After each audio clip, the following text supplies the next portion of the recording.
So ang unang gusto kong i-share sa'yo is that consistency is better than intensity. Alam mo yung kasabihan na slow is smooth and smooth is fast. Sa trading, totoo yun. Dati akala ko kailangan araw-araw may trades ako para masabi kong productive ako. Akala ko dati kapag wala akong trades, sayang yung araw. Yun pala, ang ending. Sayang pala yung kapital. Pero habang tumatagal, na-realize ko, hindi mo naman kailangan maging intense na trader para maging consistent at profitable. Ang kailangan mo, maging consistent para maging intense.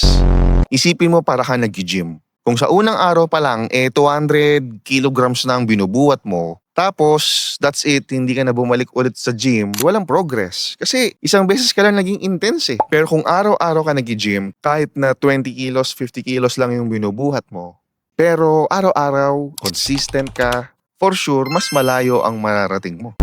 Ganon din sa trading. Yung mga wins na maliliit lang pero consistent, kapag naipon yung mga maliliit na wins na yan sa loob ng 6 na buwan, mas stable pa yon kesa sa mga hype trades na nakikita mo sa social media.